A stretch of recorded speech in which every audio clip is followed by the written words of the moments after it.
Hello friends, welcome to Nitish family. இன்றைக்கி நம்ம பார்க்க போகிற வீடியோ என்னோட வெயிட் லாஸ் ஜர்னி தான் பார்க்க போகிறோம். வாங்க வீடியோக்குள்ளே போகலாம். என்னோட வெயிட் லாஸ் அப்படின்ற போது எப்போ ஸ்டார்ட் ஆச்சுன்னா, என்னோட வெயிட் கெயின் அப்படின்றது 15 வயசுலேருந்தே எனக்கு ஸ்டார்ட் ஆயிடுச்சு. என்னோட மேரேஜ் அப்போ 60 to 65 kg இருந்தேன் நான். என்னோட ஆஃப்டர் டெலிவரி அப்போ நான் 70 to 75 kg ரீச் பண்ணேன். பிஃபோர் டெலிவரி நான் 85 to 90 kg ரீச் பண்ணேன். அப்புறம் நான் என் பையனோட 6 மந்த் இருக்கும்போது நார்மலாக கொஞ்சம் 60 to 65 kgக்கு திரும்ப நான் வந்தேன். திருப்பி என் பையனுக்கு ஏஜ் ஏற ஏற எனக்கும் வெயிட் ரொம்ப ஏற ஆரம்பிச்சிருச்சு. அவனுக்கு 2 இயர்ஸ் ஆச்சோ இல்லையோ எனக்கு 85க்கு ரீச் ஆயிடுச்சு. ஸோ அப்போ நான் 85 ரீச் பண்ணிட்டேன். அந்த 85 கேஜியில் ரீச் பண்ணும்போது தான் எனக்கு ஒன்று ஒன்றா இஷ்யூஸ் கொஞ்சம் கொஞ்சமாக வர ஆரம்பிச்சது. அப்போ வரைக்கும் எனக்கு எதுவும் இஷ்யூஸ் தெரியலை. ஹெல்த் இஷ்யூஸ் ரொம்ப வர ஆரம்பிச்சிச்சு. அதுக்கப்புறம் தான் நான் வெயிட் லாஸ் பண்ணணும் அப்படின்ற ஒரு இதுலேயே இறங்கினேன். அப்போ வெயிட் லாஸ் இறங்குறதுக்கு முன்னாடி அதை பற்றி இப்போ பார்க்கலாம், நம்ம எப்படி பண்ணேன்றத. வாங்க, அதுக்கு முன்னாடி நான் 85 கேஜி ரீச் பண்ண அந்த ஃபோட்டோஸ்லாம் பார்க்கலாம் வாங்க.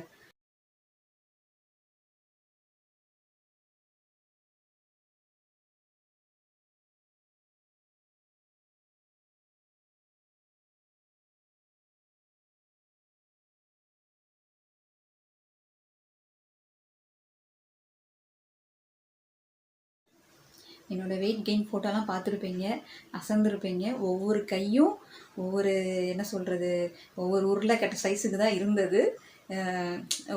நானே என்னை ரொம்ப ஃபீல் பண்ணது எப்படின்னா, என்னையை தூக்கி பஸ்ஸில் ஏறுறதுக்கே ரொம்ப கஷ்டமாச்சுது. இதோட என் பையனை தூக்கிட்டு போகிறது அப்படின்றது அதை விட கஷ்டமாக இருந்தது. ரொம்ப கஷ்டப்பட தான் செஞ்சேன் நான். அதுக்கப்புறம் தான் என்னோடய லைஃப் ஸ்டைலை ஃபுல்லாகவே நான் சேஞ்ச் பண்ணேன். லைஃப் ஸ்டைல் அப்படின்ற போது ஃபஸ்ட்டு என்னோடய ஃபுட்டு அப்படின்ற போது நம்ம என்ன நினைப்போம், ஹவுஸ் ஒய்ஃப் முக்கால்வாசி ஹவுஸ் ஒய்ஃப் என்ன பண்ணுறோம் அப்படின்னா 90% உமன்ஸ் மாவு நல்லா அரைச்சி வச்சு 3 வேளை இட்லி, தோசை, சாப்பாடு, ரைஸு இதுதான் நம்ம மேக்ஸிமம் பண்ணுவோம். நல்ல ஒரு ஹவுஸ் ஒய்ஃப் அப்படின்னாலே நல்லா 4 வேளை சமைக்கிறது அப்படின்ற ஒரு மைண்ட் செட் தான் இருந்தது எனக்கும். அதை நான் நல்லா பண்ணேன். அதனால எங்கள் வீட்டில் எல்லாருமே வெயிட் கெயின் ஆகணும். அப்போ தான் நான் எனக்கு கொஞ்சமாக தெரிய ஆரம்பிச்சது. நிறையா நான் படிக்க ஆரம்பித்தேன். என்ன பண்ணணும், முந்தி நம்ம என்ன சாப்பிட்டோம், நான் சின்ன பிள்ளையா இருக்கும்போது எங்கள் அம்மா எனக்கு என்ன கொடுத்தாங்க, எங்கள் அம்மாவுக்கு எங்கள் பாட்டி என்ன கொடுத்தாங்க, பாட்டிக்கு அவங்க என்ன சாப்பிட்டாங்க அப்படின்றது ஒன்றா நான் என்னோடய ஊரில் என்ன ஃபாலோ பண்ணுவாங்களோ அதை தான் நான் என்னோடய டயட்டாக மாற்றினேன் நான். அப்புறம் டயட் மட்டும் மாறினா பத்தாதுன்றது எனக்கு அப்போ தெரிஞ்சது. ஏன்னா எனக்கு 70 கேஜி நான் திருப்பி குறையும் போது 65 வரும்போது என்னோடய வயிறு எப்படி இருந்ததுன்னா அப்படியே பானை மாதிரி தான் இருந்தது. உடம்பு குறைஞ்சது, ஆனால் வயிறு பானை மாதிரி இருந்தது. முடிஞ்சால் அந்த வீடியோ அந்த ஃபோட்டோ நான் காமிக்கிறேன். 65 கேஜி இருக்கும்போது என்னாச்சுன்னா உடம்பு ஒல்லியான மாதிரி கொஞ்சம் உடம்பு குறைஞ்சது, ஆனால் எனக்கு வயிறு எப்படி இருந்ததுன்னா அப்படியே பானமாக இருந்தது. எனக்கு அந்த ஃபோட்டோ பார்க்கவே பிடிக்கவே இல்லை. என்னடா நம்ம வெயிட் லாஸ் பண்ணியுமே இப்படி இருக்கே அப்படின்ட்டு.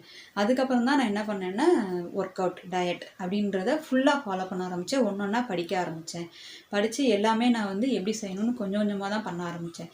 அப்படி பண்ணி தான் என்னால் 53 கேஜி வரைக்கும் ரீச் பண்ண முடிஞ்சது. 2 விஷயம் தான் நான் பண்ணேன். டயட்டு 50%, என்னோடய எக்ஸசைஸ் 50%. டயட்டுன்ற போது நம்ம ஊரில் என்ன கிடைக்குமோ அதை தான் நான் எடுத்துக்கிட்டேன். நீர் காய்கறிகள், ராகி, கம்பு, கேப்பை, அப்புறம் பழங்கள் எடுத்துக்கிட்டேன். நட்ஸுன்ற போது பாதாம், வேர்க்கடலைகள், திராட்சை, கருப்பு திராட்சை, கொட்டை இருக்க கருப்பு காஞ்ச திராட்சை அது எடுத்துக்கிட்டேன்.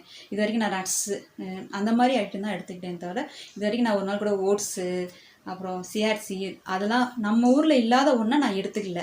இங்கே கிடைச்சாலுமே நான் அதை எடுத்துக்கல. ஏன்னா என்னோடய கிளைமேட்டுக்கு என்ன செட் ஆகும் என்னோடய பாடிக்கு அப்படின்றத ஃபஸ்ட்டு நான் அதை தான் படிக்க ஆரம்பித்தேன். அதை தான் நான் ஃபஸ்ட்டு எடுத்துக்கல. 2வது என்னோடய ஒர்க் அவுட்டுன்ற போது ஃபஸ்ட்டு நான் வாக்கிங் மட்டும்தான் பண்ணேன். வாக்கிங் பண்ணும்போது நல்லா வெயிட் லாஸ் ஆச்சு. பட் என்னோடய பாடி ஒரு ஷேப்புக்கு வரணுன்ற எனக்கு ஒரு ஆசை. என்ன ஆசை, ஏன் என் ஆசை இப்படி வந்தது அப்படின்னா, சரணா ஸ்டோர் விளம்பரம் தான் எனக்கு ரொம்ப ஆசை வந்தது. ஏன்னா நான் மேக்ஸிமம் அதிகமாக போகிறதே சரணா ஸ்டோர் போவோம். அங்கே இருக்க அந்த சாரீ கட்டின ஸ்னேகா ஃபோட்டோ, எல்லாரோட ஃபோட்டோலாம் எனக்கு ஒரு ரொம்ப இம்ப்ரெஷனாக இருந்தது. ஏன்னா அவங்களோட சாரீ கட்டுற போதே அப்படியே பயங்கர ஸ்ட்ரக்சராக இருக்கும். எனக்கு மாடல் ட்ரெஸ்ஸோட சாரீ கட்டினா ரொம்ப அழகாக இருக்கணும்னு தோணுச்சு. அப்போ தான் நான் இன்னும் வெயிட் லாஸ் பண்ணணும் அப்படின்னு தோணுச்சு. அப்போ நான் 53 கேஜிக்கு வந்தேன். வாங்க நான் இப்போ என்னோடய 53 கேஜியில் என்னோடய சாரியோட ஸ்ட்ரக்சர் எப்படி இருக்குன்னு பார்க்கலாம்.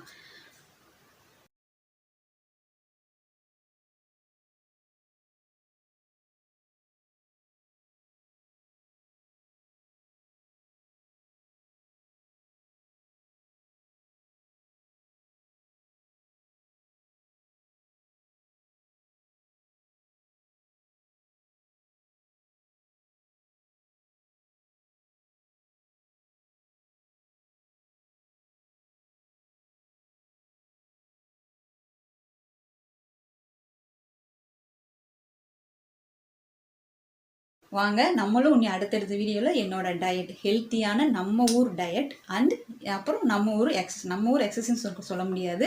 நான் எல்லா விதமான எக்ஸசைஸும் செய்ய ஆரம்பிச்சிட்டேன். நான் ஒன்றும் செய்யாத எக்ஸசைஸ் அப்படின்னா வெயிட் லிஃப்டிங், ஜிம்முக்கு போகல. அது மாதிரி நான் எதுக்குமே பைசா கொடுத்து செலவழித்து ஒன்று பண்ணணும்னு தோணலை. நான் என்னோட 2 ஆசைகள் இப்போதைக்கு அப்படின்னா வெயிட் லிஃப்டிங் வச்சு நான் எக்ஸசைஸ் பண்ணணும். 2வது என்னோடது வந்து மாரத்தான் 42 கிலோமீட்டர் வந்து மாரத்தான் வந்து நான் ரீச் பண்ணணும். எனக்கு இப்போதைக்கு 2 ஆசைகள் வந்து அதுதான். அதை வந்து நான் உங்கள் கூட சேர்ந்து ஷேர் பண்ணி எல்லாருமே வந்து அதில் கலந்துக்கணும்னு ஆசை. வாங்க அடுத்தடுத்த வீடியோவில் பார்க்கலாம் எல்லாமே. நன்றி.